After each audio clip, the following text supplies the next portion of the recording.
In today's episode, we're going to talk about shares. I've made an episode about shares, which was more of an introduction. And in today's episode, I wanted to make a comparison. When it comes to bonds, it's possible for you to look forward because the interest rate does not change very much. But when it comes to shares, it's not as easy to look forward. But what I thought I would do in today's episode is we're going to look back. We are going to look back. We're going to look at these Excel documents are going to be available to only the community members. So if you'd like this Excel document, to put in your personal amount of money that you're ready to invest and see what it will look like, and for you to also compare with other factors, please join the community and you will have access to this Excel document. The question of where you should invest or not is very personal, and I would not make recommendations. I come here to share with you the options, what it means, and then depending on your risk level and where you're at in life, you make an informed decision. Hi guys, welcome to my channel, the Personal Finance and Coffee Podcast. I'm Gabriela, and here we talk about managing our money and making it grow so that we don't feel like we've worked for 5-10 years and we have nothing to show for it. Let us learn ways to manage it better so that we attain the goals and the dreams that we want. That's what we talk about on this channel. If that's something you find interesting, please like, please subscribe, and join our community. In today's episode, we're going to look at shares. I made an episode about shares, but it was more of an introduction episode, looking at getting started, how to join, and generally how it works. Now, when I made an episode about the investing 3.1 million in bonds and reinvesting the dividends over 20 years, very many people had interest in it. So I thought I'd make an episode because when it comes to bonds, it's possible for you to look forward because the interest rate does not change very much. But when it comes to shares, it's not as easy to look forward. But what I thought I would do in today's episode is we're going to look back. We are going to look back. We're going to look at MTN. I'm looking at Uganda's shares on the market. There are so many other, but the point of this video is to give you an idea of how I'm going to look back and then use this information to project. It's never accurate because so many factors affect the prices, the dividends, so many things factor in what the economy will look like, the uncertainty. But I just thought I would look at what if you invested 3.1 million into MTN and then every time you receive dividends, you bought more shares at the time. You did not spend the dividends. Now, two things to consider. I'm using 3.1 million because it's the same number that I used when I was making the bond video. So I felt it would be a better point of comparison when we are looking at this. So that is why I'm using the number 3.1 million. UGX. Please, yes, someone commented that I need to be specific on the currency. Yes, 3.1 million Uganda shillings. And the reason why I used that amount when I was making the video about bonds is because at the time when I made that video, that is what I was considering. And so I was making projections of the bonds for myself. So that's what I had to invest at the time. And then I was making projections for myself and I thought I would share. So I'm going to maintain that number here. Now let's get into I'm going to give you a screen share of the Excel document where I'm going to walk you through how this is all going to work out. This is the Excel document that we are going to look through. And we have two sections for the MTN comparison. We have the first side that looks at if you invested 3.1 million when MTN made its initial public offer on the Uganda Stock Exchange, which was in November 2021. And then you don't add any more money. That's the only money you put in up to today, and the calculation goes all the way to November 2025. And this is the second option. You invested that money of 3.1 million in November 2021, but since then you started buying more shares worth 100,000 every month. What they call this is dollar cost averaging. Okay, they use dollars in the books that I've read. And the concept is this. Because the price of shares keeps changing, because in the start it was 200 shillings per share, then it dropped to 189, and then it dropped to 186. As of today, it's about 300 shillings per share in November.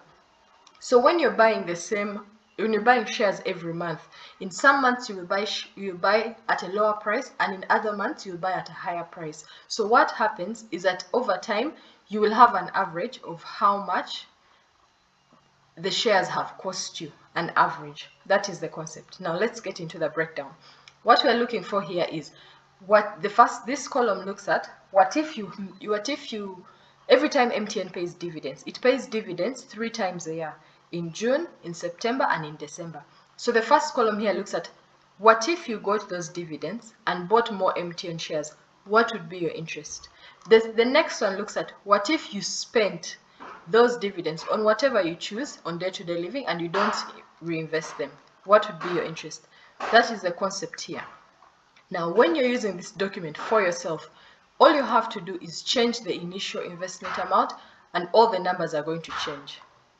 The rest, you can check the formulas, but you generally don't touch the formulas, just for you to make a comparison if you invested in more money. I won't get into the details of all this, but you can see that every time dividends are paid out, you're buying more shares at a different price. In January 2023, 180 shillings per share. In October 2023, 170 shillings per share.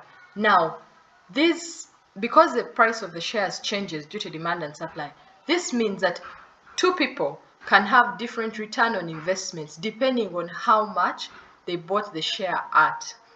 And sometimes people will say, I'm waiting for the share price to drop. Maybe now is not the best time. But we never really know what will happen, which is part of why shares are considered a more risky investment and in comparison to maybe bonds. But if you're waiting to time the market, most times you will end up not making the most appropriate decision, and then you feel like it doesn't work. The trick in this, which we are going to see from this analysis, is consistency over a long period of time is what makes sense. Now, MTN has only been here for 4 years, but there are other companies that have been here for much longer. So when you're consistent over a much longer period of time, the returns are evident. Now, this, in conclusion, I'm going to go straight to the numbers because I won't get into the details. In total, the total dividends with reinvesting the dividends, what I mean here is that every time MTN pays you dividends, you buy more shares. This is what you will have earned over that period with 3.1 million invested, and you've not put in any more money. This is the total here, 1.499. And then if you're taking that money out and you're not investing it, this is how much you will have earned in dividends, 1.253. That means that you have less dividends because the dividends that you earn when you buy more, you just keep your money makes more money for you. So that is why it is more. That is why it is more when you reinvest. Now this is the first comparison. Let's go to this next one. The next comparison looks at 3.1 million. 3.1 million invested, same timeline of November 2021, but this time the difference is every month you're investing in 100,000 and you're buying shares at the whatever price. So like I said, the price changes. Now when you go through all this, you're going to see that the total dividends you will have earned while you're investing the dividends back. That means every time MTN pays you money, you buy more shares with that money they have paid you. You don't spend it. You will have 2.8 million.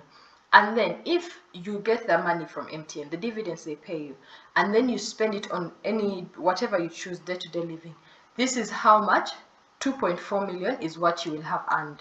Now, there's a summary table that we're going to look at to have a less fuzzy picture. Now, let's look at, maybe you feel like that's not a lot of money. Sometimes people feel like that's not a lot of money. If I got 3.1 million and I started a business, I would have more money than that. Perhaps you would. The trick here is that these are dividends that are coming in passively. Whether you work or you don't work, the dividends will come in. The risk that this comes with is that you're not in control of how MTN as a company is operating and whether they will announce share dividends or not. This applies not only for MTN but for all the other companies that are listed on any stock exchange. That is where the risk is in comparison to when you look at bonds, and the bonds you're sure they've given you an interest, the money is coming in at that interest. Now, the returns of MTN or any other company that is doing well goes up because the company is growing. Because when they first paid out dividends, the first dividend in the not annual but the first quarter, they paid 4.706. Then they paid 5 per share, then 5.4. You can see that it's growing. Recently they announced 10.5 per share. So the interest keeps the dividends could keep increasing. It is not always a fact, but it's a possibility, which is different from bonds. The interest you get from bonds does not increase, does not reduce. That is the comparison that I would give. Now, I wanted us to look at what if you invested more money. What if you had more money? Maybe you have 10 million. Let me give that example. And then we change the initial investment here to 10 million. And then we look at how the numbers are going to change. We do the same for this side. It's 10 million.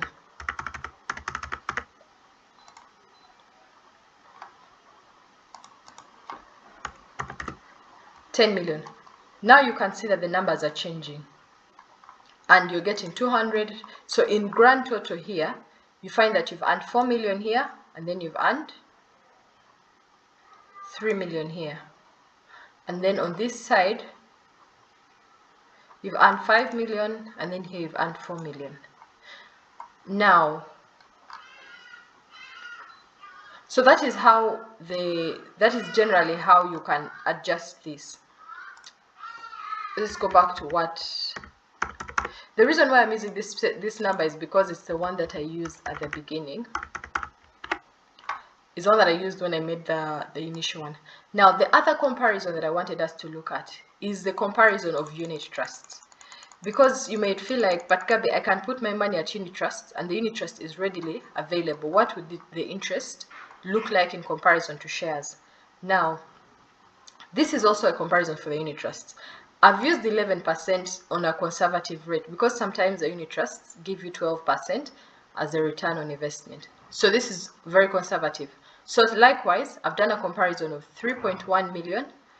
No, you put it in the unit trust and you don't touch it for that same period of 2021 up to December 2025. And then you do the same on this side, 3.1 million, you have 100,000 every month that you're adding in. So likewise, for unit trusts, I've made an episode about it. I won't get into details. Let's go to the summary. Now, the total that you will earn in interest from the unit trust, if you're leaving the money there and you're also leaving the interest there to earn more interest, is 1.7. And then the interest you will have when you're taking out the interest and you're only leaving the 3.1 is 1.4. So you can see the difference. If you leave the money there, it earns you more. And then this is the same. This one is now when you're adding 100,000 every month into the unit trust. Let's go to the summary page. In conclusion, in the summary page, we're looking at you're investing 3.1 million, and then every month you're not adding any more money. The comparison between MTN and the unit trust. If you're not putting the dividends back, you will earn more interest under the unit trust. If you're putting it back, if you're buying more dividends, you will have more interest with the unit trust. Now, when I say the asset value, if you decided that I'm taking all my money out, I'm going to sell all my shares as of December 2025 or November 2025, I'm going to sell all my MTN shares and I'm taking also all my principal amount out of the unit trust. This is where the difference is. This is when you're not reinvesting. For MTN, because the price of the share is increasing, you will get, when you sell, you will have more money than the unit trust. And if you've been reinvesting the dividends, you will have put in 3.1, but then you're getting 6.9, and the unit trust is that much. So the point here that as you can see, is that the unit trust will have slightly more interest than the MTN shares for this timeline that we are looking at, November 2021 up to December. We don't know, like I showed you, they keep increasing, so that can change. But in this comparison, that is what it is. And then when it comes to selling, you will definitely have more money from selling the shares, because the unit trust, what you put in is what you'll get out. Then the comparison here is done with what if you are investing 100,000 every month. The concept is the same. You will get more interest in the unit trust, and then when it comes to the dividends, and then when it comes to getting your money out, you will have more when you sell the shares. Now, this the intention of this comparison and sharing this Excel document with you is for you to make an analysis that will help you make a decision, because the options are many. We have shares, we have unit trust, and there's so many other companies. I've just used MTN. We have shares, we have unit trust. There's an episode I made about bonds where I shared this breakdown of the bonds, which is here as well. Now, the question of where you should invest or not is very personal, and I would not make recommendations. I come here to share with you the options, what it means, and then depending on your risk level and where you're at in life, you make an informed decision. If you find this valuable, please join our community. You can join the first tier at 6,000. You can join the second tier at 10,000 per month. And I really do hope you found value. Don't forget, these Excel documents are going to be available to only the community members. So if you'd like this Excel document to put in your personal amount of money that you're ready to invest and see what it will look like, and for you to also compare with other factors, please join the community and you will have access to this Excel document. If you have any questions, leave them in the comments. If you have any thoughts, if you've done this practically and you've learned a few things along the way, we are all ready to learn. I am looking forward to the comment section. I find it so valuable. And yeah, thank you so much. I'll see you in our next video. Bye guys.